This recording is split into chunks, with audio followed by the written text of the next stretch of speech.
Hi folks, in this video series I wanted to start having a look at lighting and rendering in Maya. This is a really good technique for exporting out images from Maya for your portfolios, for your presentations. Up until now, the quickest way to capture Maya and the work that you've been doing is to take a screen grab, but actually within Maya using grab or screen capture.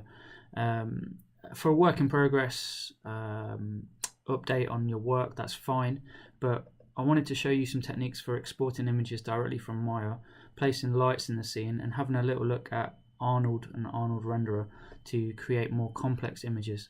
Maya is capable of so much, and I wanted to show you a nice kind of introduction to lights and rendering in general. Now it's a bit tricky, it's a bit murky. There's different levels of difficulty for this, but I'll start simple and then go further and further and see how you get on.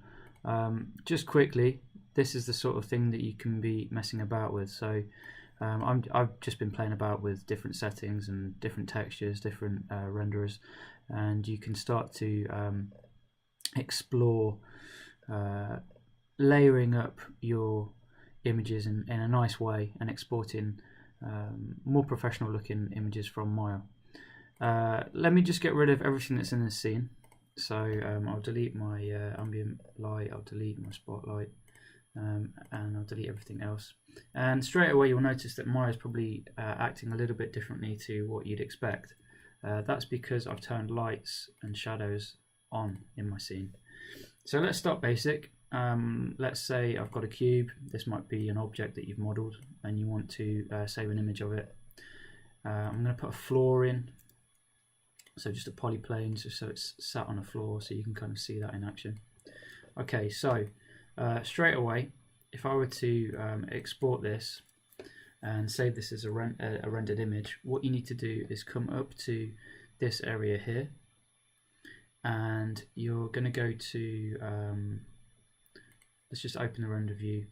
Now this is loading up the previous image, previous render. So if you open up the image, open up the render view, and then hit this, render the current frame, and let's see what's happening. So straight away you're getting a black screen.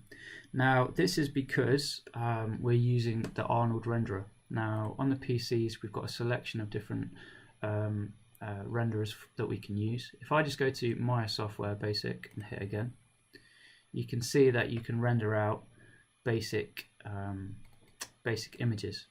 So if I just move this out of the way and just rotate a little bit and do it again, hit render, you see that it's updated. Now this is obviously looking very plain at the minute, and we can go further and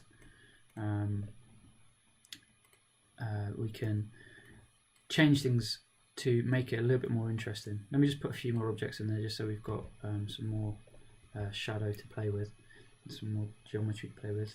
And just go back to my render view, hit render again. Okay, so let's say we want to save that image. How do we save that as a JPEG? Right, so if you go to File and Save Image, the really important thing you need to do is make sure that on your options you save the color managed image. Let me just show you what happens if you don't. So by default it says save raw image, and if I just do render 1, and let's have a look at that,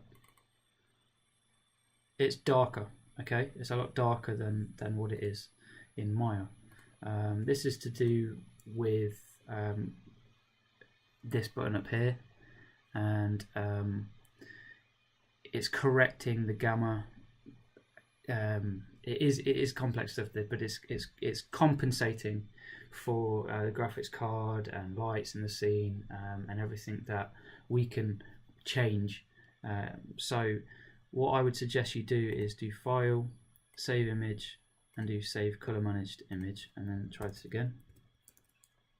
Hit render 2, and go again. Let's see. You can see it's slightly lighter.